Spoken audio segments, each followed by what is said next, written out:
What's up? What's up, baby? We're about to go live here, and I think we're gonna have Itza. I think we might even have Steve. I'm just checking on a few things. Here we go. What's going on? What's up, baby? Hey, good to see you. Hey, Ben. What's up, baby girl? The Bad Genetics crew. That's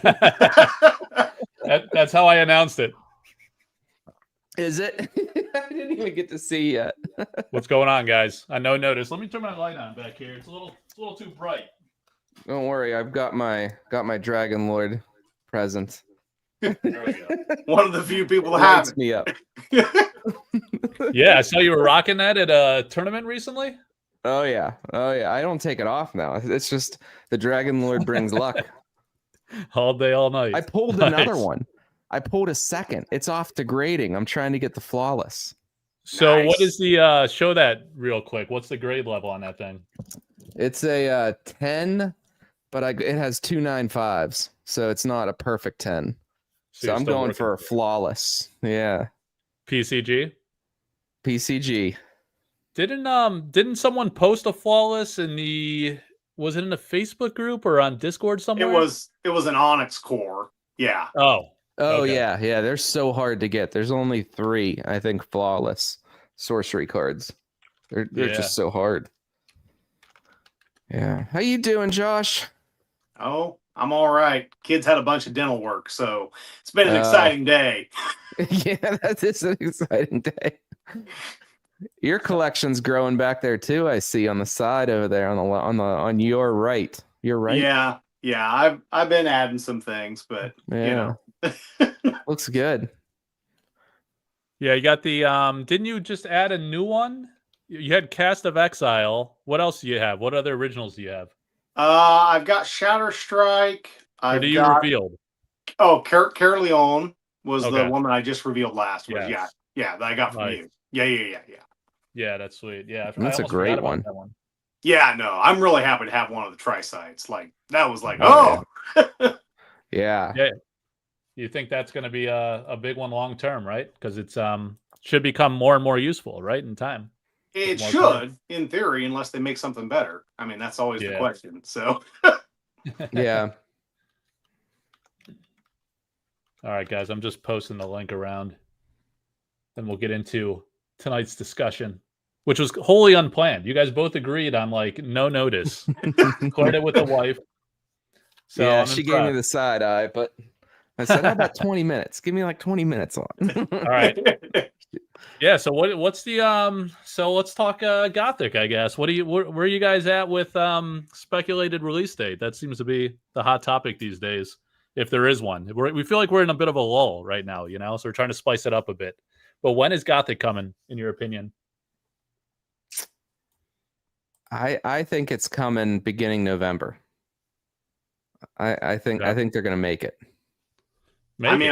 I should stick to my date of January of 2026. Like that's. I've been saying it. I feel like I should stick with it. But I mean, if I'm honest, I think I'd be afraid of like early, like October 31st. I have a cornerstone on the 2nd, so I'd really be unhappy with the October 31st release. Okay. November 2nd, you're talking? Yeah. Okay. Yeah, so I don't want to deal with that. Yeah. But what isn't the 31st a Friday this year? Is that it right? is. Yeah, Okay. it is. Yeah. I didn't even check. Yeah. When's the last SCG con? Because I think it'll release after. It's the SCG weekend con. before Thanksgiving. Yeah, November. So I think it'll be after that because That's to your point, Black Friday. It'll mess up the play at the cons, the crossroads. So like I feel they'll have a hard time releasing it for one, but not the other 2 crossroads. Like they'll want a consistent experience unless they say, look, there's no Gothic cards allowed at the crossroads in Vegas. So the one thing I'm thinking is they've got those pre-con events at the SCG con. So do a soft release with the pre-cons only for those events. Because the pre-con events, you can only use a pre-con. Right? So yeah, use those. You could air freight those in if you needed to. and then the big release is after. After, yeah, that's interesting thought too. That's so an interesting thought. A partial release of only precons before the full set. That would actually is pretty interesting. I think I kind of like that. I think because it gives you a little taste of it. You know, I don't you hate see a that either. subset of the set. It would actually be great promotion and then get people fired up for the full booster box experience. Yeah, I don't hate that. Yeah, the thing is, like, I don't know how you do pre-con events with the beta pre-cons right now, given the price that SCG charges for their events. I think only Gothic gets people to really be like, oh, I'm committing to this so I can play with the Gothic stuff. Right. What do you mean about the price? Is the price high or low for an SCG con tournament? I think their events are pretty pricey overall. Now, I only entered the Crossroads and it was like $40, but I mean, $40 for an event, that's kind of up there in my opinion. That's just me. I think it's because they don't charge for entrance. Right. Yeah. That's what I was going to say. They got to make their money somewhere because we were looking at Sorcery Con venues and like a lot of the major venues have like people don't realize there's like a $20,000 food limit at a lot of these places, which is like a lot of money. If you think about it, just in ticket sales, if you're charging a nominal fee just to get in, you're really depending on the gameplay ticket sales to even get close to breaking even, and then other creative mechanisms. It's tough. Yeah. So, yeah, my thing was like, I think, they've only committed to saying that it'll be end of the year for one, but then they said that Dragon Lord will be available at SCG Con. They haven't said Gothic will be available there. So how do you balance like continuing the momentum and excitement of Dragon Con without like wholly overshadowing it with like a big monster 400 plus card Gothic release at the same event? Yeah. That's why I like your theory, Steve, that it comes after or a middle ground, like you were saying. It's with just the precons is pretty creative idea. I didn't think of that. Yeah, it is a good idea. I mean, if they thought of it, they might not have even thought of that. Who knows? And there's logistics involved. How do you sell, or do you only get them at the event? Maybe there's been some weird things. That's it. Yeah. Okay. Yeah, you can only get them there. And you can only get them in the pre-con event. You literally have to play in that event. That is the only way to get it. That is spicy. It's another Josh, carrot. I'm becoming a better player. Yeah, you've been winning, huh? I heard you say that. I've been winning. Limited events, for some reason, I've been crushing it. I don't know why, but limited's been my thing. Yeah. I think most people, I won't say most. I think a lot of people prefer limited. I mean, it gets around. We're not talking about bans. It's limited. Everyone's on the same ground, other than someone hits one or two of the best uniques or whatever. So yeah, someone hits a ring or something crazy. But I mean, I always play fire something, fire earth or fire air, and it always does well. Interesting. Yeah. Game player. I have seen you like whenever. So the one thing, people say there's kind of like a vibe of a bit of a lull. So there's like this massive excitement swell of Gen Con, and there was an absolute like media frenzy of Gothic spoilers. It was kind of weird because it was like Gothic spoilers leading into Dragon Lord release, and then back to Dragon Lord just before release. Nothing on Gothic. So like at Gen Con, it was all Dragon Lord. Massive frenzy. And then after, we thought we'd see more Gothic spoilers, but they didn't go back to that right away. I think they kind of let like the hysteria of Dragon Lord kind of fizzle out because people were like upset they couldn't get it and stuff. So they didn't want to like feed into that.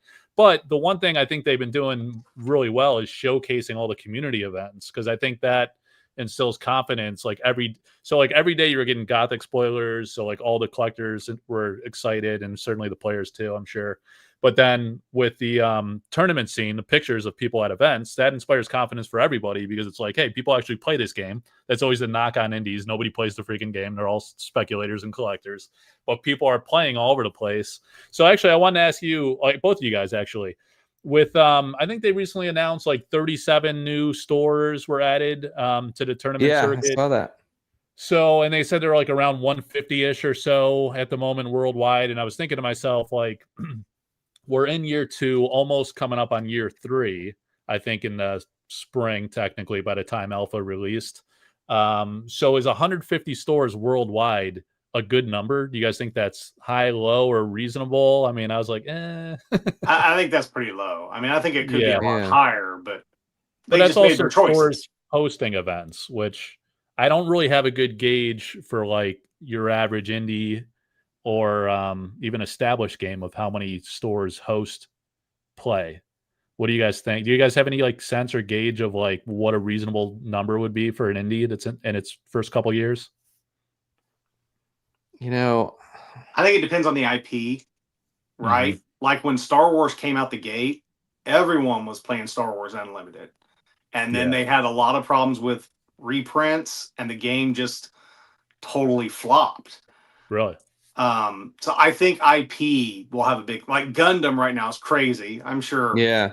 You know, Gundam's nuts, and I've seen people playing it, and it seems to me like stores are begging to get that product. Yeah. I mean, the good thing about 150 is you know, would you rather have a ton of mediocre stores in your you know, court, or would you rather have 150 real passionate stores? Yeah. Right? And the ones they have, I think, are real passionate, right? We're down to one store in our city, and it's 45 minutes from me. You know, the Feisty Goblin, that's where I play at. Okay. You know, I stopped over there today even, but you know, I know the folks at the Feisty Goblin are passionate about Sorcery too, and you know they want to see the game succeed. So even though 150 feels like it's small, is there something to be said with the level of passion that the 150 they have? You know what I mean? Versus like a mediocre. I mean, we do know that some of the stores that got a cornerstone don't necessarily seem to have a passion. Yeah. That was my other thought. Of the 150, are they like registered Play Network stores that are actually hosting events? There are a few stores that don't host events, and they do have a cornerstone. So I think there is some question as to the. So they got like two people. You know, like Feisty Goblin is the perfect example, right? Like that's a store. They're excited, but I don't know that you can say that about all 150. Yeah, sure, see, I just don't know the visibility to like how they vetted for allowing cornerstones. You know what I mean? I would like to think that they were looking at that Feisty Goblin level, right? Like you want to be doing that in order to qualify, but I don't, you might know that a little bit better than me, Josh, in terms of like, you know. Yeah, I mean, that like there was I think it was a Hobbytown USA got one down in Kentucky. And as far as we know, there are no events that have ever been hosted there. So now maybe they do, but you know, I've talked to some folks down in Kentucky, and they're like, we've never heard of it. So that's like when I called around for Dragon Lord. Yeah. And I called around for Dragon Lord, and they're like, "What? Sorcery?" And I'm like, "Yeah, you're on the site." I was like, "You're there. It says you carry it." They're like, "Yeah, you did the call in the stores survey." I think Ivan did that too, and the reporting numbers. Yeah, I have to put the results together and turn it in. But a lot of folks mass called, and I ended up getting a decent amount of data to turn over to EC and just say, like, here's a bunch of stores that probably should be removed. Yeah. So to address a couple of things, one on like the IP one, I think you got to like to make a fair comparison, you got to separate the established IP like a Star Wars major. I don't know anything about Gundam and some of these others, but there's like established IP versus like new indie, no IP. Those are two separate categories. So when I compare, I always tend to compare to like how did Flesh and Blood do in the early days, because that's like an indie that had, well, actually it's a little different because it had no awareness for the first couple of years, and then it blew up with the Rudy exposure, and I don't know, just maybe like the COVID era, just all games popping off, and that one really grabbed people's attention because it was like a fun game, like a compelling game to play, and the art was interesting, even though it was digital. It was kind of like edgy and stuff, so people were into it. But then it had that awareness moment, and then that became the norm for like all indies, where they all have like immediate awareness moment, and then it's like, what do they do with it in the first couple of years, and is it sustainable? And I mean, Sorcery sustained pretty well, I'd say, like on a niche level, like you were saying. There's there's hardcore passionate stores and collectors. And some might say like, well, yeah, that's all the OGs with the heavy bags, like just trying to hold on and keep it alive. But I mean, there's still, I don't know. I don't have a gauge on the 150. I think it's like, yeah, how real is it like state by state? I look at the US, 50 states, how many stores per state? Midwest is kind of popping off, it seems like. So good for you guys. Yeah. Well, and that's the thing, like where I'm at in Ohio and Indiana and Michigan and Kentucky, I think my experience is very different from most of the sorcery community because, I mean, Ohio has the most cornerstones of any state. I think they've got, did they land an extra one in this new set of stores? No, I think it was Kentucky landed an extra one and Wisconsin did. But I think Ohio got 8 in the first round. Yeah, it sounds right. I'm headed to Cleveland. I'm going to be at the You're going to do the cornerstone. Cool. Yeah.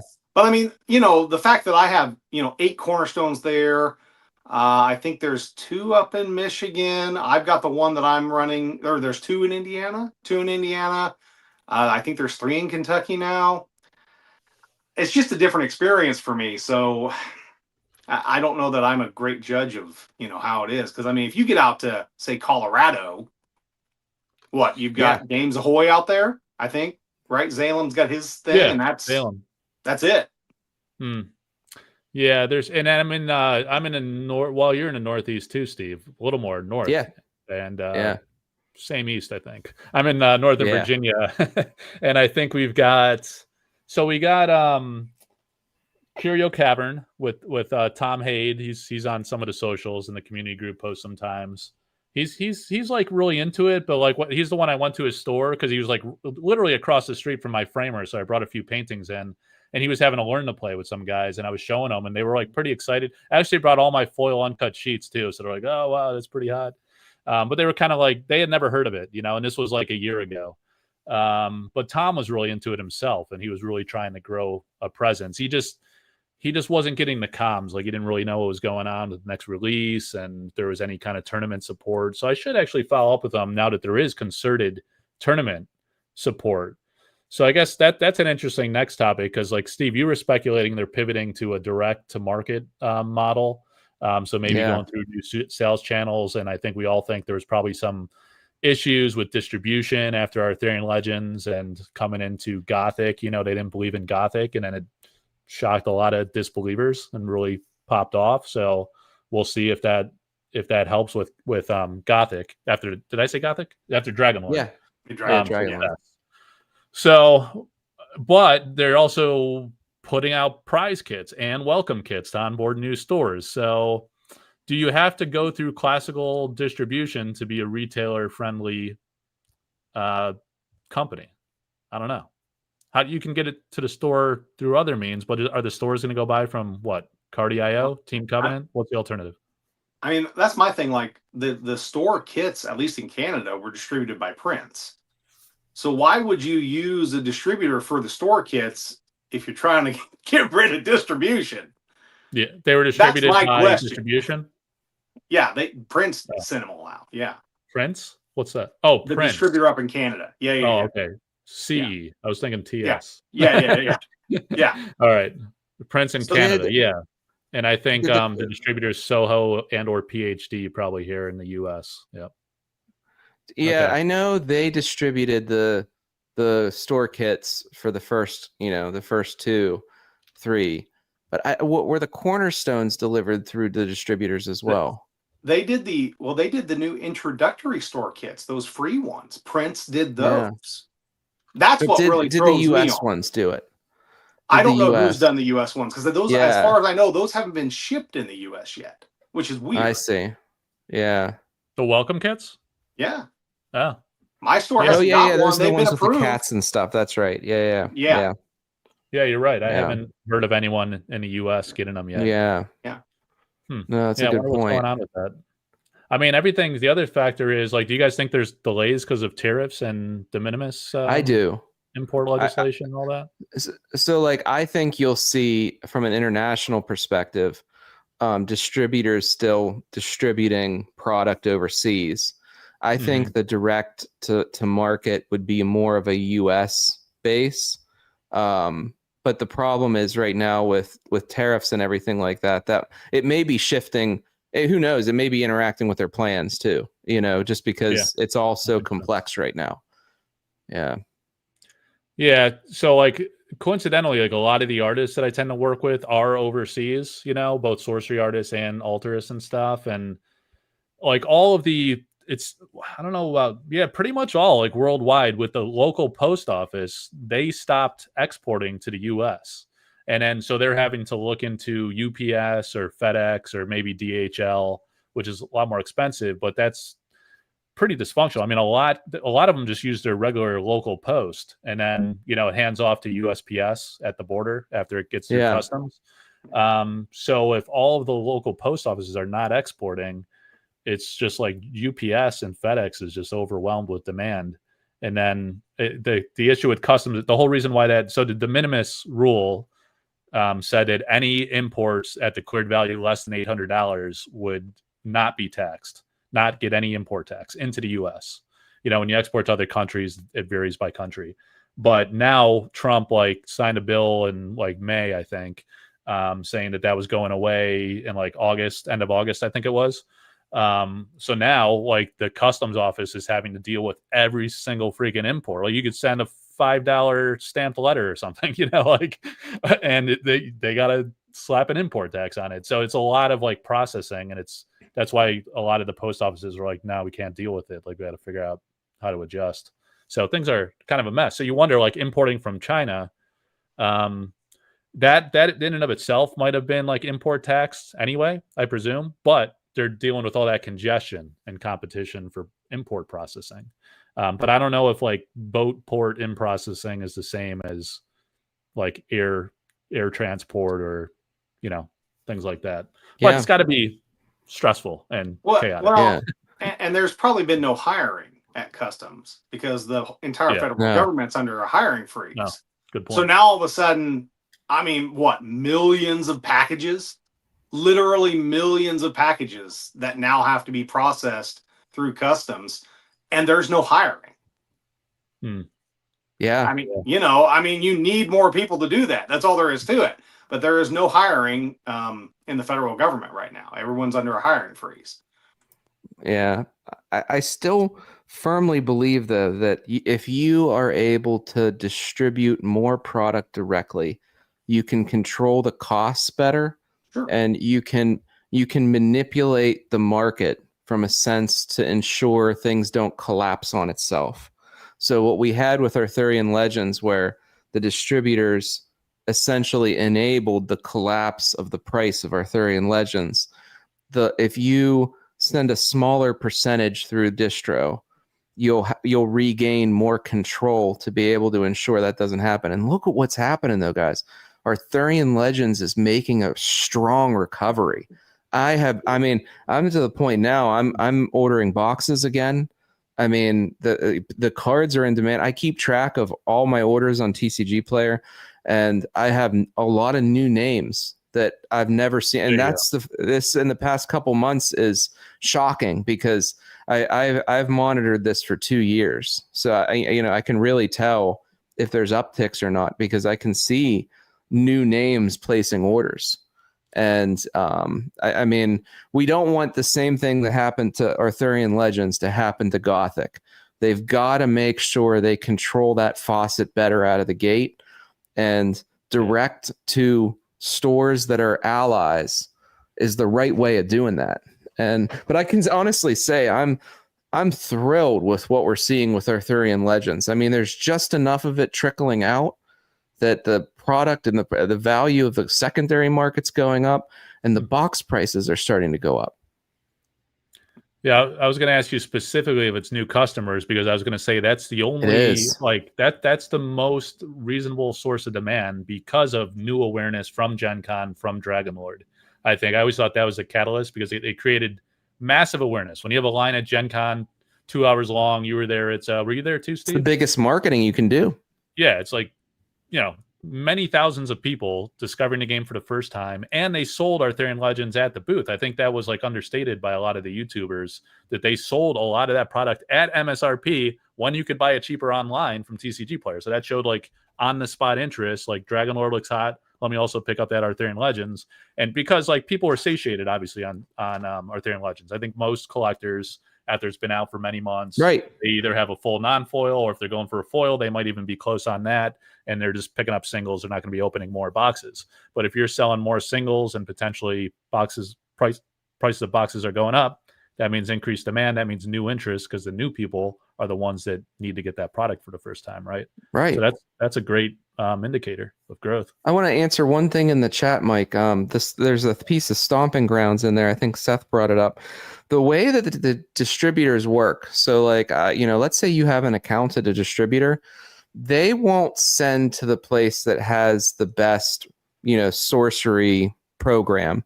They will send to their biggest customers, and they will make sure their biggest customers, like Stomping Ground, do well. And in turn, Stomping Ground will purchase a ton of boxes. So the natural flow of product from distribution is to the largest buyers, and they will get the priority. But if you think that, EC won't take over their own distribution, we already know who that distributor is for them. And it's the same person, or rather same company, that delivers all of your Dust Reward promos. It's the same company where everything's stored in. And it's the same company. You can see all the emails that when you get updates signed at the bottom of your emails, right? Mm-hmm. We know now where that's occurring at. It's just a matter of how much will they do in the future. That's really the question we're at now. We know it's there. We know who it is. We just don't know. Do they have the capacity? Do they have the capacity? Yeah, this company too enables startup, we'll say, TCGs, and a lot of the newer TCGs coming to market are utilizing this same company. This company is specifically built to enable this type of setup. But yeah, to your point, Josh, like, how much are they able to do, right? Can they handle 150 stores, but they can't handle 400 stores, or where do they cap it? Those are all the questions we have now. It's just, the existence of it, that's already, we figured that out. It's more at what's the mix going forward, and what's the strategy. Yeah, but it's a good point too, Josh. Yeah. Yeah, I mean, yeah, exactly, I think, Seth. Exactly. Yeah, he mentioned the big number up here on the hat. Yes, yes. Exactly. You got it on the hat? I didn't know that. I did. Pot hat? No, I haven't seen that hat. The yellow's not coming across too well. I know. I need to get one actually like embroidered. I want to get one like, this is just like an embroidered look, but I want like a real embroidered orange or something, or some kind of like fireball red. Yeah. But Taylor, it doesn't matter how much AL is there, as long as they are stewarding it correctly and caretaking it correctly. And right now, what we're observing is, as long as the direction remains flat, where the prices are stable and demand is increasing, they could have 1 million boxes for all I care. What I don't like is the dumping. Like, right? That's what I just don't want to see. I don't want to see the market flooded with something that it just, to Mike's point, satiates it, Yeah. Satiates. Yes. Yeah. And I like to go back to the earlier point. I think it's like kind of a naive take. Some people say, why don't you just make TC or Team Covenant your distribution partner, or Cardi, or this or that, and we know you're talking about Cardi. You don't have to beat around the bush. Sure. But they bring indies to market, but is that like first year indies? Small scale. To your point earlier, can they handle 150 plus stores? And oh, by the way, it's not just stores. I mean, you should sell to like online retailers too. They're not all dirty scumbags, right? Some people are just people like us three, right? That maybe want to offer it through Patreon or whatever, or just like stores that do more online business. Even when Pete Hoffling from SCG came on, he said, I have a retail store, but I do a ton more business online. Like, that's just the way things work nowadays. And like, sure, you want to foster and maybe prioritize stores that play in store, but you can also reach a broad market by going to online sellers as well, especially when there aren't a lot of stores hosting events. Like, you got to get the product out there somehow. And if it's a kitchen table TCG, then playing at home is just as valuable as playing in the store in some ways. But yeah, I think like being a distribution company is an entirely different business model. You can't just be like a store like Team Covenant and then be like the distributor of that's hard. potentially 100,000 plus boxes for one game. Even financially, the risk, unless Eric fronts the money or something, investing in that much product without the guarantee that it's going to sell could kill you on one game. But it's a lot of manpower, logistics. Just packing and shipping of anything is a nightmare. At scale. Yeah. It's a lot of people, a lot of work. Gabagool. Yeah, Seth says I own $150,000 personally in a Virginia warehouse of AL. Can you imagine? I think I got a couple of cases maybe, but yeah. So yeah, Seth's saying beta's almost out. Prices have held or gone up, and the print run was about right for the growth and such. I do think that we're finally seeing growth from Dragonlord, and I do think, though, that maybe the last wave of beta was too much. I don't know. I mean, I definitely think we needed the second wave. I still question the third, but I definitely think we're on the right path. That's for sure. We're on the right path. The silver lining of the third wave is it was the highest quality product they've made. It is true. I mean, it's beautiful. It really is. Like, if we gotta say, man, if this is what Gothic looks like. I mean, if every wave of Gothic is wave 3 beta, we should all be excited. Yeah. Do you guys think the card stock of the Dragonlord product changed? The actual stock of the card. It's thinner. Like it. Yeah. Yeah. It's cards strange. are thinner. It's very strange. And I'm wondering, too, if it'll be changed going forward. I mean, we didn't rip any, but we, I was talking with Donnie Vines, Vin Propane, and Vin Propane was like, it 100% changed. And we've almost gotten to the point we wanted to rip one, but it's like, you don't want to rip a Dragonlord card, just test, it's like, because it's such Dragonlord. Hey, you can rip a Kairos and I won't cry. Get those judges don't want anything to do with that card. You can rip them all. Every copy you got. Well, let me ask you guys back on the theme of growth. Since you've both been going to many events, are you seeing new faces, or are these like the passionate stores or the same regulars? Are you also seeing new people show up? I mean, at Gen Con, it was. Well, Gen Con, I'm talking about on a store level. Yeah. Like at the Sorcery Explorers events, I'm seeing new faces consistently. Okay. Now, it's not a lot, but every time I go, if it's two people, it's two people. So.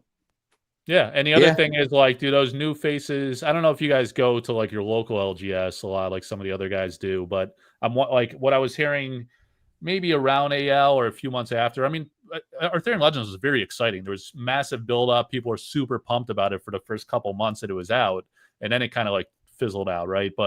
And then in that fizzle out phase, when we're in that kind of lull, where all the social media content was kind of slow and everything, there weren't a lot of announcements. People were saying in their local store scene, they initially had I don't know, let's just making up numbers, 10, 15, 20 people started turning into 6, 10, 12 people. They'd lose a couple month by month. So I'm wondering if those new faces are still coming back, and hopefully that can endure until Gothic comes out, and then I think that'll be a reason to stick around and push some momentum into next year. And then what happens next year? What do you guys think? What is first quarter, second quarter? All right, let's assume Gothic comes out fourth quarter this year, anytime in the fourth quarter, or January 2nd. We'll count that, Josh, if it's first week or two of January, like you think. What does March, April, May look like for Sorcery? I think it depends when you're going to tell us when Sorcery Con is, Mike. Well, it got kind of slow there because we weren't hearing back from vendors, and now things are getting reinvigorated, talking with the team. And I think so. Actually, we just talked about it this past week, because initially we were thinking end of January ish.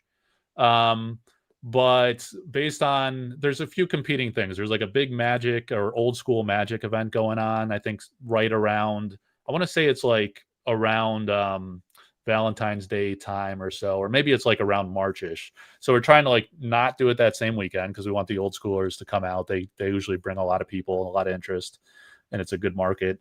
And then also there was some venue availability closer to March. There were some weekends late February, early March-ish, which I liked a lot because the weather's a little better, and you know, and if you're going to be East Coast, Midwest, you want March. And you're a little more removed from the financial strain of like the holidays, Christmas, New Year's, and getting back into the rhythm of work, and then you need a break again, right? But on the reverse side, there's a couple factors against it. One is Gothic then will potentially be out for several months, and maybe that's starting to fizzle, right? And although maybe this could reinvigorate, but attendance is important when you're paying $20,000 on food, plus venue, plus everything else. And then the other thing is the Worlds event for Sorcery itself. We don't want to be within 1 or 2 months of that. We got to at least have like a 1 quarter separation, I feel, because otherwise people are going to prioritize one or the other. We don't want to take away from Worlds. We don't want Worlds to take away from us. I think Worlds is going to be super compelling. I want to talk about that actually in a minute too. But so we're thinking late February, early March is probably as far as we want to push it, but that seems to be the leading option at the moment. So, I mean, I think that's kind of the thing, right? Like, I think the important thing when we have these big gaps between set releases, we need big events to make up for what's going on, to keep the momentum going. And now it is the danger of attendance, right? If things fizzle, then we're in trouble. But if we have these big events, if Sorcery Con is in, say, middle of March and Avatar of the Realm is, say, June, we have those big events. And then we have stuff like the Sorcery Explorer series going on that's firing those events. We're looking to expand that, so if you have those regional events popping off too, that's what's going to keep the game going and growing during the lull. That's what we need. Yeah. I like March because from my perspective, even like, and if you look at sales and secondary market, for 2 months prior to an event, people are building decks and testing decks. And that's a really important thing. So if you think of timing, let's say Gothic does release in November, and that'll allow people to crack it. They're excited. November, December, holiday season, they're playing anyhow. You want people in January and February to be testing and building decks for the event in March. Then after that event in March, you want people to be looking at those winning decks, going back to the square one, looking at their decks again and doing the thing all over again for the Avatar event. Right. So like, I really like the early March date because it gives people that time to get out to their stores and practice and build their decks and buy cards. And if Gothic comes in late November, that's perfect, right? That's going to give them time to get their cards, get their collection, plenty of times for play testing. Early March, we have Sorcery Con, and then we do what you just said. For the Avatar of the Realm 3 months later. Yeah. I completely agree with you, though. I mean, I think the answer to the one set a year is having good, compelling events every quarter that people can, maybe people can't make every one, but if they make 2 a year, those are the folks that are going to their stores and keeping the game alive during the lull, right? They're the ones that are going in and pushing the stores to carry it and getting new people in. It's the folks that come to those events are the ones doing that.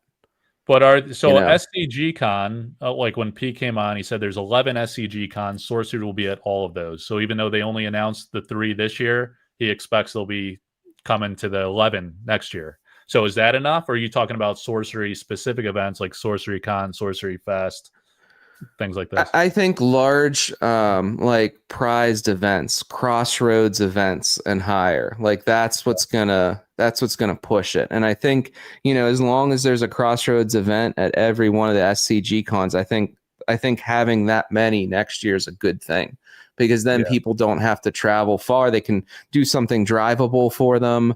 They don't have to worry about getting on a plane even. It's a lot more reasonable for folks to try to get out there and get the attendance in at some of these things. Yeah. So Sorcery Con, I agree. I think it's great. Hopefully Worlds a quarter later, maybe Quarters and Cups comes back. And then I think like Kyle, Josh, a lot of these guys are doing a great job with the Explorer series, and that gets like 30 some, right? But if you can imagine if like 2, 3, 4, 5 more people do something similar next year, now you're cooking, right? If they're getting 30 people like throughout the year, a lot of opportunity regionally all over the US. And then Europe's a different beast because they never have product, it seems, but it's just difficult. But US has to be a strong foundational core for starters, and hopefully maybe international pick up steam next year, the year after. So yeah, good discussion. All right, next one. What comes up after Gothic? Mini set or full? Are we done with mini sets? We're done or with is mini it, sets. or We're done. All right, so let's say you think mini sets are done. I think they're done. I think. All right, let's start there. I just. Yeah, Is Arthurian Legends a mini set? Are you considering? Well, you're talking Dragon Lord level mini set, right? You think that's done? Because that was like a unique concept. It was Ed Bear Jr.'s baby from his entire life. He had the whole story. I mean, it was a special thing, right? So, all right, let's say that's out. Is the next set Alpha and Gothic sizing, or another Arthurian Legends 200-ish set? It has to be 400 cards. If they're going to do one set a year, it has to be 400 cards plus every single time. I completely agree. And that's what I was saying too with Arthurian Legends as a mini set, because I don't think they're going to do that again either. I don't think a 250 card set we'll ever see it again. I mean, to your point too, with 400 every year, you need, if there's enough in a 400 card set. Beta, look at how Alpha Beta, it's been out for years and people still go back to it. Like that's what you need. And now granted, I love Arthurian Legends, but I also understand why some people don't, but I love it. I personally, it's actually hard for me to pick which I like better, Arthurian Legends or Alpha. Really? Wow. Yeah. I just love the flavor of Arthurian Legends. It's just, what's that? Sir Boars. The Boars. Sir Boars. Or the, what's the Sir do you like? The painting Boars, Boars. Yeah. I mean, so first of all, I think like with Dragon Lord, I wouldn't, or a mini set of that caliber, I wouldn't 100% rule it out. I would call it unlikely because I think that was a unicorn opportunity with Ed. And although the reason why I wouldn't rule it out is because it was a massive success in my opinion. And some people say, oh yeah, choke supply, blah, blah, blah, artificial demand and this and that. But there's a lot of indicators that say it was real demand because everyone was opening it at the thing and having Ed sign it. They weren't like trying to flip the box sealed, so that's one aspect. But I think and they just made like a lot of money, at least on a modest scale, not compared to a full upset. I mean, they could have made a lot more money if they printed more, or maybe they could, I still think maybe they could low key print some more and just show up with it at SCG Con. And not why tell anybody that you printed some more. And that's not being disingenuous. That's just they don't have to say. If the demand's there and they just bring it to the event like they said they were going to, and you could buy it at the event at MSRP, then market forces will do what it's doing. And as long as the demand is strong, no harm, no foul. It's fine. It's great for them. It's great for everybody. If it starts trickling off and everything plummets, then you need to chill. They only had to say for beta because of the changes. So they corrected the errors, the print quality and different changes, so they had to. But yeah, to your point, otherwise there's no need to say. Why would you say anything? Yeah. But other than that, I think I don't know if they have the capacity to do a 400 set every year. I think that's like a massive. I mean, the team has not grown much at all. Like a couple people, right? And they have specialties. Like a couple guys are focusing on the tournament aspect, like Eric, and I think Sean was the guy he like promoted into an art director type role, so he has some help there in that capacity. But it's still two guys. Chase does media. I think Simon's doing, probably the business logistics like he always has and that kind of stuff. So it's like single string everywhere, or a couple guys. So doing a 400 card set, unless they add a bunch of artists and they get way ahead of the power curve with commissioning this art, I think that's a lot to do. And I mean, that's only one aspect of it. I think the hard part is you can commission a bunch of artists and have all this art pouring in, and Eric can probably afford to do that. But he does like all this meticulous foiling on 400 cards and the game mechanic design and the mechanics is the biggest one. And volunteers from the community. I mean, that's ambitious, man. 400. Yeah, you gotta avoid power creep. It's just that's how do you make all cards relevant too, right? How do you not break it? You got to play. Sorcery doesn't really have a lot of chaff. If you are drafting or in a sealed, every card can do something of value if you want it to. And how do you? I think to your point, Josh, that's the biggest thing. How do you make 400 new cards every year? That's the. How do you solve? You can bring on new artists. If they just hired a few more people who really were into the mechanics of the game, It's achievable, but you got to hire. You got to hire, yeah, and I hope they do, because I think one of the biggest things they could do for success right now is to ensure a 400 card set every year. I agree with you. Yeah, hiring's, not always a slam dunk too, because we've all worked in the corporate world. Not everyone you hire is an A+ performer, so you could hire some duds, and then it gets awkward and changes the company culture once you grow. The team even talked about this. They're like, yeah, if we became like a big company, we could scale quickly and this and that, but we lose that intimate culture, and the company behaves like they're part of the culture, right? They show up at Sorcery Con, they come to the events, they're on the Discords talking to people and stuff. So they're almost like, fans alongside the fans in a way, in some capacity. So it all changes like when you try to go big. And I don't know if they want that, because it's Eric's passion project still at the end of the day. And I don't think he's trying to explode it and make it the biggest thing in the world. He's probably pretty thrilled with where they're at now, I think. Well, how do you guys think about where they're at now? Do you think it's big success, kind of middling, or in trouble? We're on the spectrum. I don't think they're in trouble. I think they're doing what they want to do. Yeah. And that's not what a lot of members of the community, including myself, want them to do. We want the game to explode. We want everyone playing it. Yeah. And that isn't their goal for right now. It could change any time. Yeah. I think the game's going to last just because they want it to last. And they're selling product, and there are players, and there are people, trying to make the game happen in their local area. But do I ever think it's going to be a top TCG contender? That doesn't seem to be where they're aiming. Yeah. For me, I mean, I might get a lot of people angry at your channel here this evening, Mike. But, I think we observed with Dragon Lord their ability to hold the line with printing. And despite the panic from game piecing, they will do what they want. For a long time, I thought they're, caving to a lot of the loud game piece voices out there on social media, asking for more and more and more and more printing. And for me, Dragon Lord was a big moment where, they didn't print a ton and they let it happen. And, there was some anger and, some stuff's blown over, but it was a demonstration that they have the ability and the discipline to hold it back.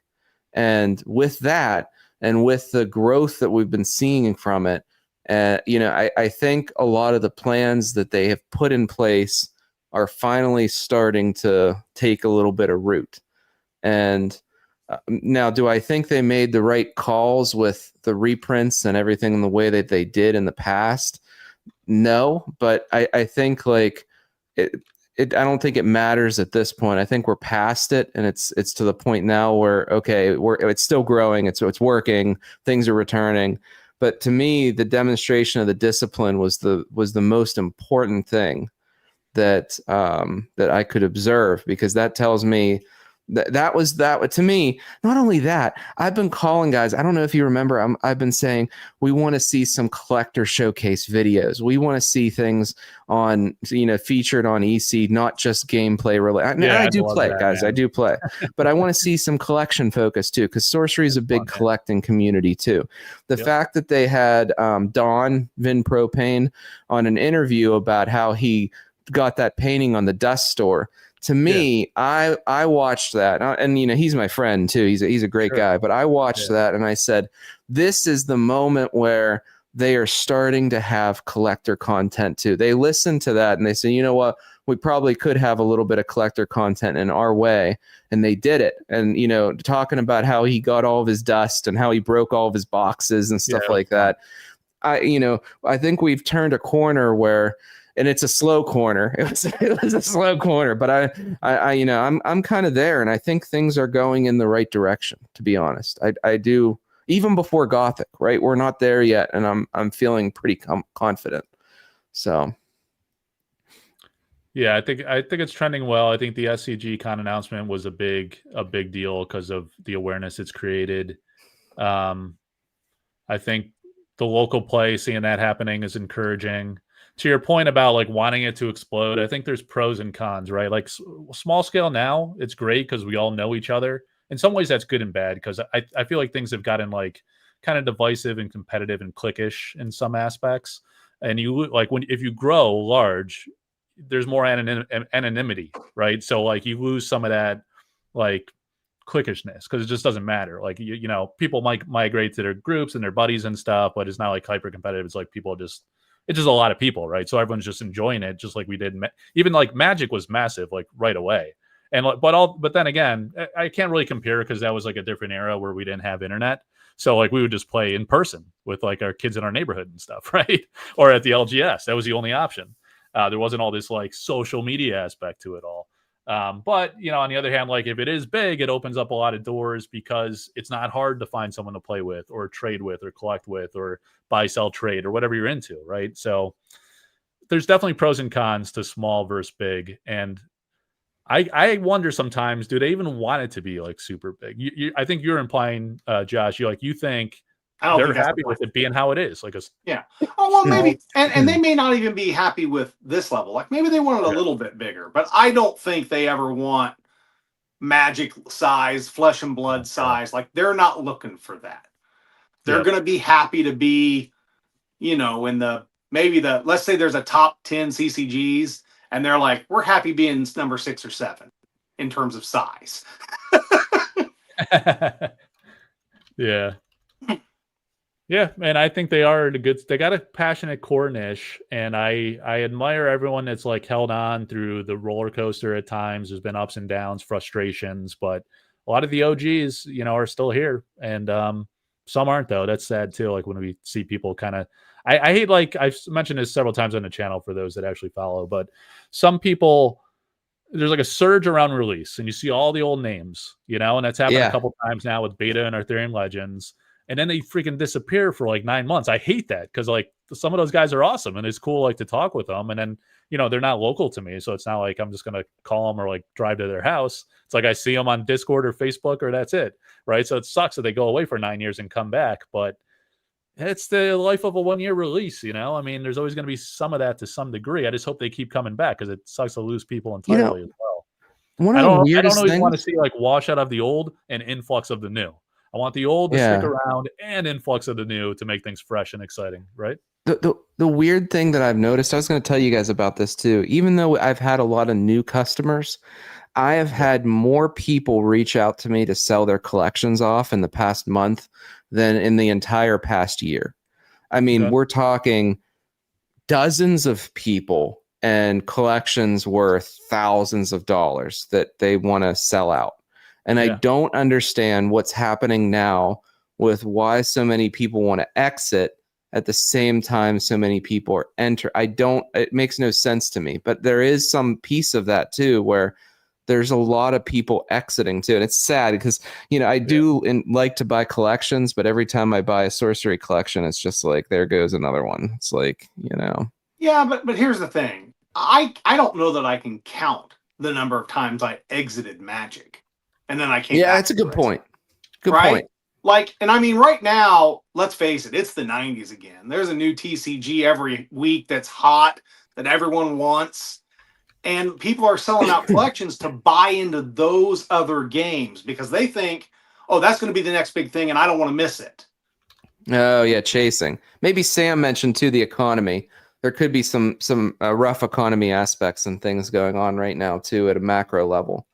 But that's a good point too, Josh. Chasing there could be an aspect of chasing. Yeah.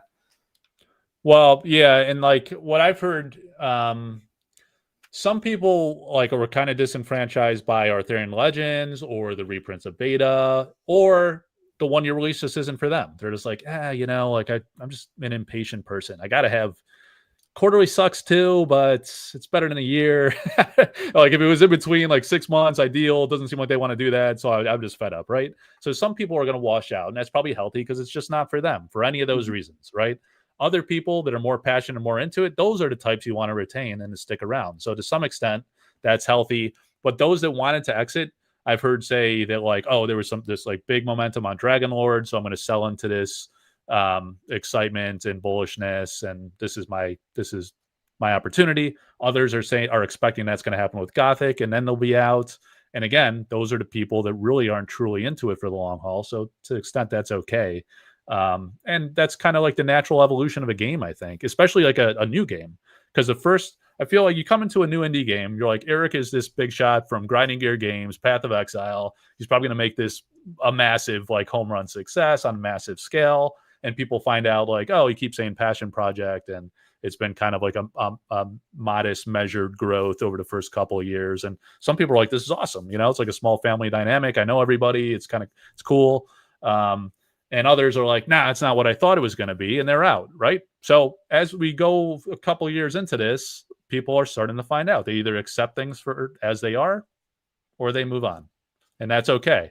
And then I think we'll stabilize in years 3, 4, 5, unless the new people come in with those same expectations and be like, oh, is this the $4 million Kickstarter? Is this the card that is $3,000 Curios and like big time paintings and blah, blah, blah? And then they're like, this has to be huge, right? And then like, oh, it's like a modest game, modest sized game. I don't know. Maybe we'll always be in this churn and flux. I really don't know. I'm really curious to see how it plays out. I think that's how all TCGs are. Yeah. I think any TCG, you have this churn, and it's just Yeah. occasionally people need money due to financial situations. They sell out their collections. They want to pursue a new hobby. I mean, that's my whole thing with wanting cards to have value is because I change hobbies all the time. Oh, yeah. And I want to be able to sell whatever my current hobby is, get at least some of the money out of it to fund the next hobby. And that's why I think that's very healthy. And I think that churn is normal because I think a lot of people do that. And for a game with a once a year release, sometimes your interest wanes a lot faster. Right. Yeah. You got to know a funny story too, guys. I converted a game piecer recently. Well, I shouldn't even say game piecer. I won't say just in case they're out there watching. But they're on main saying they wanted some Dragon Lord. So I actually DM'd them. And I was like, I have a non-foil set of Dragon Lord. You want to trade for it? I said, if you have magic, whatever you want, I'll trade it. You don't have to buy it. You don't have to pay any money out of pocket. I'll trade you for it. Give me some things of value that equal it. And it wasn't like big value. I think I took trade value of like 150, which is pretty modest because from a trade perspective, usually it could be more. Anyhow, goes through, he finds all kinds of cards worth all kinds of money in Magic. The guy ends up having like almost $1,000 worth of stuff. And not only did he get the Dragon Lord, but I was able to kind of get him a full thing of sorcery cards to get him going. And but it was funny after the whole thing was said and done, he's like, I kind of want Dragon Lord to stay as it is now. I don't really want it to be printed again. And I said, because now you want to hold this value in case you want to do the same thing again. If you want to do the same thing again and you want to exit and move into something else, you want to be able to call me up and say, hey, can you trade these in for me? I want to go to this other thing. You want that to happen. And to your point, Josh, that's part of the wonderful thing about this is that you put some money in, you put an investment in, you want to be able to just get what you put in out. That's all. And we don't, we don't want massive growth. People sometimes misrepresent me with the finance bros, where I'm trying to get all this kind of like 10x. I'm really not. I just want it to be flat, and that's all I want. Yeah, stable, right? Not stable, right? Yeah. I don't want crazy like explode. 15x. Yeah, I don't care about that. It's just you want it to be stable. Yeah, that's a healthy dynamic. So, yeah. What about you, Josh? We're rolling good with the topics. You guys keep bringing up interesting points. So, yeah. Chat's like all over the place, just saying like, good point. Like, nah, it's not right. Or like someone was asking. Seth was asking earlier. He left now, I think.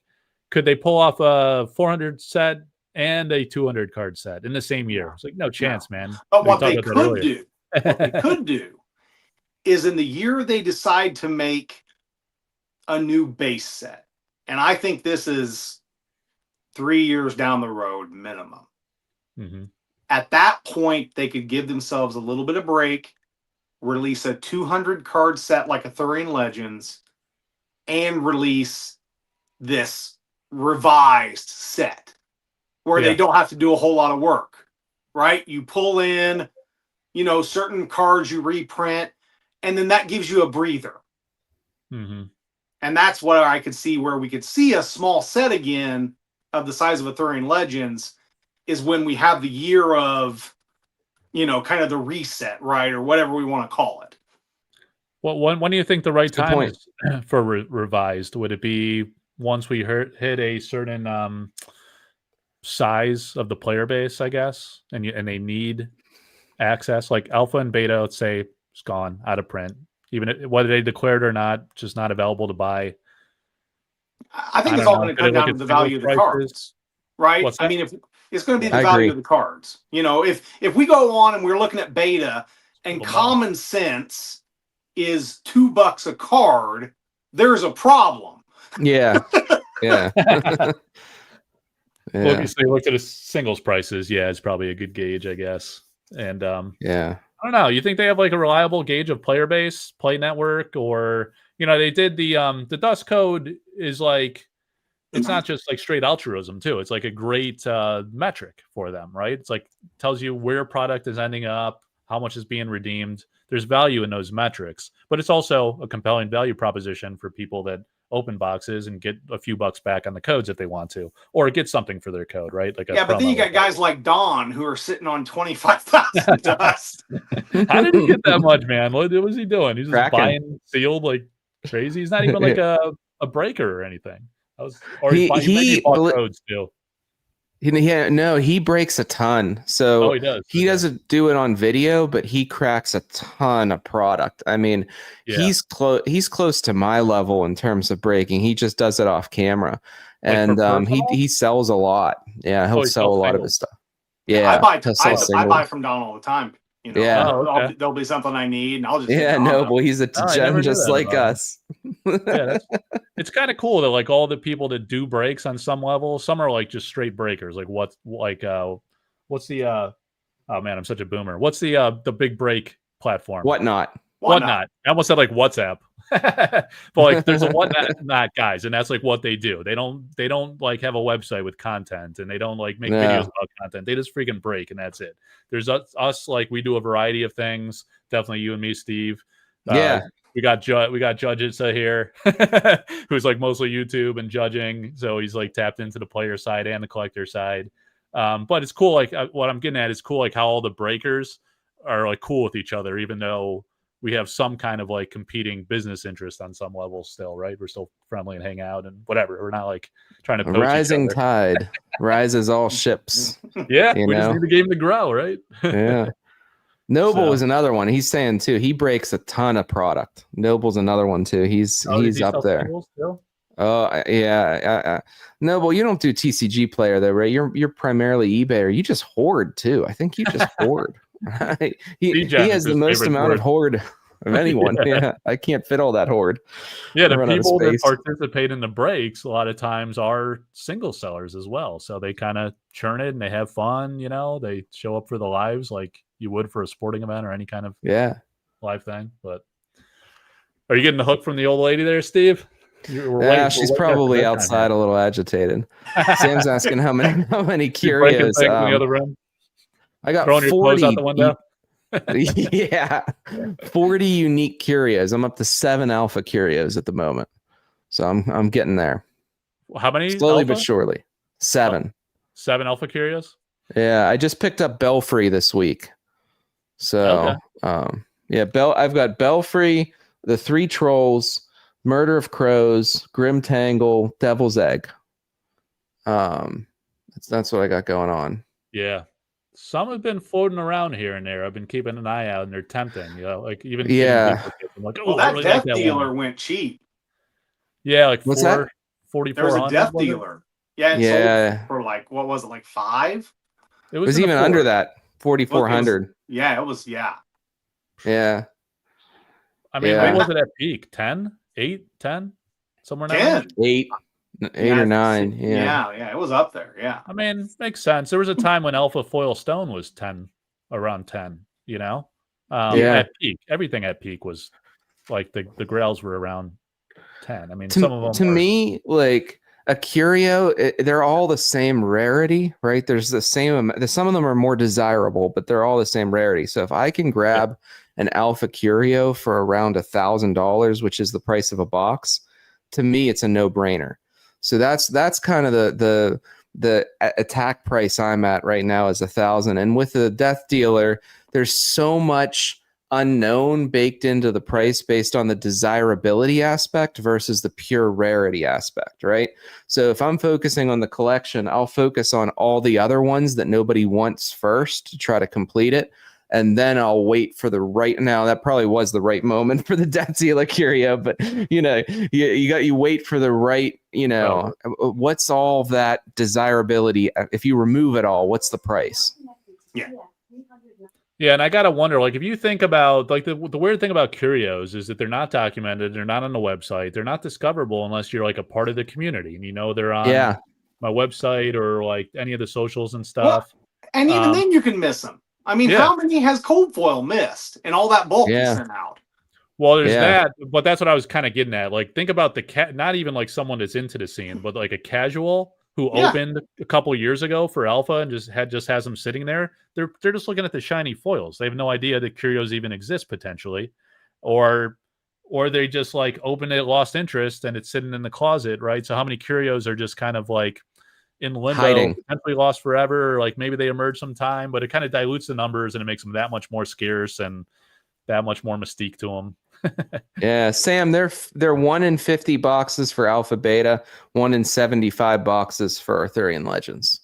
That's pretty much the going. And honestly, I was one of the ones that didn't think that gilded were considered curios. I kind of changed my tune on that a little bit because the pull rate is the same, and you either get a curio or a gilded. So, which tells me it's a curio, right? If it doubled the pull rate, so if it went from 1 in 75 to 1 in 30 or 35, that you pull a gilded or a curio, then that tells me it's not a curio. But because the pull rate, and we've seen enough data now, it's 1 in 75. You either get a gilded or a curio. That's it. Like it's. Originally, like I said, I wasn't so sure because they acknowledged the existence of the gilded cards, which made me feel, are they really curios? Yeah, and maybe it's just semantics and not that important. I don't know. Like, because what matters is the pull rate, the scarcity. Yeah, right. Yeah, but so like, Josh, you saw. Am I correct in like the card, the avatar card? Do you win with? There's what is it? Cornerstone Crossroads is the bigger, right? Yeah, the Crossroads. Yeah, those rainbow foils at the Crossroads. Yeah, they're beautiful. Yeah. So, but I heard that like the foil treatment was different than the core cards, right? They have some texture to it, or it's a rainbow. Yeah, it's got this rainbow in it, and then of course, the front side doesn't even have the text box. The text box is the card like more textured than like a nobody would let me touch one of those. So is that right?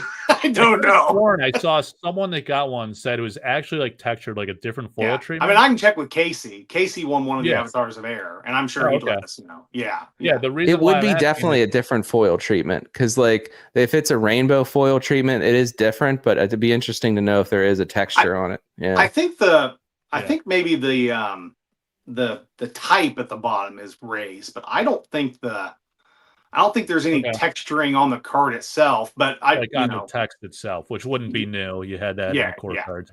Like the reason why I'm asking is because when I did I had the opportunity like ages ago to do the first gilded reveal of the Sir Tristan painting with Elvira Shakarova, and Eric told me at that time, and he said it was. I asked him like explicitly. I was like, because he told me in DMs, I was like, dude, can I like say this publicly or is this a secret? And he's like, he didn't care. He's like, oh yeah, you just say whatever you want, which is awesome. So, but he told me that it was going to be like a special foil treatment to kind of simulate the feel and the look. I forget if he said the feel and the look. I'd have to go remind myself. But he said it was going to be like a special foil treatment, like suitable for the gilding on the painting, which is, it's not like regular paint. It's like raised gilding, so it's textured. So my theory is maybe the print, like he wasn't happy with the sample printing of them, or it wasn't possible yet for whatever reason with the printer. And now we're seeing that in these special promos, or maybe we'll see those in like the Gothic version of the gildeds. Yeah. If the technology's ready, if the printing's ironed out. But because when I saw the Gildeds, I was like, oh man, it kind of looks just like the other foils, or it's not like super flashy like I expected. So maybe they just couldn't make it happen. But now I'm kind of excited for Gothic. Maybe there is going to be an exciting wrinkle. What do you guys think the wrinkle for Gothic is? Is it hot Curios with a special artist, or like a gilded like art subset? It's got to be something, right? It doesn't have to be anything. You don't think nothing? I mean, you're already making, let's say, 450 cards. Yeah. You know, are you going to have time to make a subset like you did with Arthurian Legends that was half that size? I was going to say what Noble said. Oil slick, maybe. Like if they, if they went to an oil slick type chase of like demons or something like that, like, Yeah, I mean, you could do something with fire, maybe. Maybe. Fire. Well, there's evil, right? So, I don't know. Maybe like the different types of evil have their own type of foiling, like as a chase subset. You've got demons that have fire. You've got monsters that have, I don't know, something Cthulhu-esque tentacles or something. I don't know. Black raised UV, Too Fluent saying, and Shardbugs has a raised UV foiling. It looks awesome. So like, a raised UV. Yeah, can they do it on the cardstock they use? I don't know. I like Shardbug's like approach to the promos, because there's like a wide variety of foil treatment. So you really get to see a wide gamut of glow in the dark foil in a few months. Well, it's like the Metazu boxes were going to dark, right? That was kind of interesting for a time. We're like, oh, look at this. This is going to look freaking awesome in my closet. I just got to turn the lights off to enjoy it. But, I mean, I don't know. I really love the concept of the Gildeds, because I want like a subset homage to art separate from the regular like Curio approach. I'm a big fan of the Gildeds. Yeah. Yeah. I think that's awesome. And I think there's like big time potential in Gothic to have some like really incredible like dark art, or angelic art too. Will be amazing. Or have like a special artist, like, I don't know. I wouldn't be surprised to see like a Brian Smith subset like they did for Elvira. With like the gilding is Elvira's thing, right? What's the darkest of the dark? It's Brian Smith. I'd kind of like to see them get like Brahm, an original piece by Brahm as the chase. Not a licensed piece. Get him to do an original piece for Sorcery. And make that the chase. Okay. As a Curio, or just like whatever? I don't care. Yeah, Curio would be fine, but just, but I don't, Brahm, I think, is a pretty busy guy, and he's not painting a whole lot of original art unless he wants to do it. So, yeah. He does. Because I reached out to him actually, because like I'm really into Guardians too. I think it's like super cool, and I love how Sorcery draws a lot of inspiration from it. And I was hoping because I know like the original Shadow Warrior, the Alpha Brahm, he still had that painting, and he sold it to somebody in the community. So I was like, oh, what other Guardians paintings does he have? Like, those are really cool. But he was like, I'm not selling anything right now. He just said he's not selling anything. So I assume like he doesn't have to, or he doesn't care to. But does he still paint? That's the thing. Like, a lot of these guys are getting up there in age. They've had pretty successful career, or maybe they're just doing like, personal commissions and stuff, and that's it. They're not selling like older works. A subset by Ian Miller would make sense too, if you don't have Brahm to it. Like those are probably the two guys, if you're going to have, those are the two that are regularly producing art, I think, that you could say would do that. An Ian Miller card with texturing would be wild too. Like, imagine a textured Ian Miller card. Yeah. I mean, they had his Arthurian promo card. The thing is, like, for Alpha, they had Brahm. For Beta, they had oh shit, I just blanked on his name. The special Curio. Truett? No. For Beta? Throwback art. What? You mean Arthurian Legends? Where we have the Wyvern? Yeah. Arthurian Legends. No, not the Wyvern. The other. Oh yeah, no, not the Wyvern. Quentin? The brothers card. Oh yeah, Quentin Hoover, right? Quentin Hoover, but that was Arthurian Legends. Yeah, it is the Wyvern. Yeah. Yeah. Didn't I say Arthurian Legends? Yeah. No, you said Beta at first. You were throwing us off. Actually, I was surprised. Well, I mean, I guess I can understand Beta didn't have it, but yeah, Arthurian Legends had Quentin Hoover. So I think like in Gothic, maybe you have like a Keith Parkinson is who I'm hoping for, who was the creator of Guardians, or like one of these artists that's like really iconic from back in the day that people would know. And you also had Frazetta from Alpha, so I like the idea of keeping that going. And then maybe you have like a great like living artist like a Brom Kalber, like Wayne Barlow or something, some of these artists that Eric mentioned that he's a fan of. Yeah. I don't know. That and a subset. I love the idea of that. Yeah. Homage to art. It's a great artistic project. In addition more to Boris art. We want more Boris. You think Margaret did some dark art for Gothic? I hope so. So I did. I talked to her just over emails about a month or two ago, and she says she has some exciting things in Gothic. That's all she said. Yeah. I tried to get more, but there wasn't more. So she definitely has some. I don't know how many. I'm trying to, if you think about her dark pieces, I mean, you have Real Revenant as one. Yeah. It's whimsical. There's not a lot of darkness. Do you guys think there's going to be, Josh? You think there's going to be an angelic side, or just darker Gothic? I mean, I would hope so, but I mean, if there is, they're keeping it hidden real well. Well, remember the first spoiler at Sorcery Con? They flashed up the art of the Drew Tucker. That was like a pretty light angelic scene, Yeah. It was also an oddball one because it wasn't something that like Simon commissioned or somehow, and then they decided to put it in the game. Yeah. So and we have seen Day of Judgment, so that in and of itself would make you think that there is going to be some type of a, now maybe it won't be as large, right? Maybe it won't be balanced. This is a set of darkness, so maybe the light will be a quarter of the set, and then 3/4 you've got the darkness.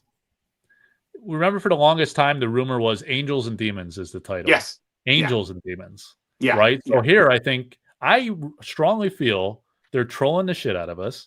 And they're showing only the demons, only the dark side, because they want to wow us and smack us in the face with a lot of like mind-blowing angels from Francesca Berald and Severin Pinot, and like a lot of these artists could do that incredibly well. In an interesting way. I mean, Marta. I'm sure Marta could do some amazing pieces. Obviously, Kaio. I mean, he did Day of Judgment. Yeah. So, oh man, I love that. Yeah, it's beautiful. Yeah.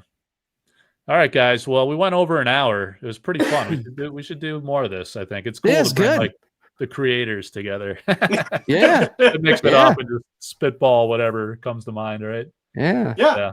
Appreciate it. Like I just kind of decided on no notice. I was like, it's early. Kids are falling asleep already. Let's go live. And it's always cool. You guys are flexible and just ready to go on no notice. Are you guys both going to Baltimore, by the way? SCG. I am. Yep. Yeah. I will see you there. Yeah. I'll be shouting. So maybe if they let me. Let's talk in the did you guys book your hotels yet? Or let's. Oh yeah. Oh, okay. I got to find out where you're at because I found out where some of the artists are at, and I'm at True. I'm at the True by Hilton. I wanted to be at the Hilton that's connected, but I couldn't. It was booked. So I got to talk to you because I don't know anything about. I didn't even look up where the venue is. I just talked to Ed about where he's going to be at, and I figured I'd stay there. Yeah, but I have no idea. It's like downtown Baltimore. It's it's going to be exciting. But you just get into the hotel and never leave if you're close enough. That's basically. Well, that was. I mean, that's why I wanted the connected hotel, but they're booked out. So I'm uptown. Amex had like a nice deal for me, so I was just like, I just snagged the deal and a bunch of hotel cred for stuff, and so I'm like 5 or 7 minute Uber away. So it's not bad. That's why I'm at too. Yeah, because it's just.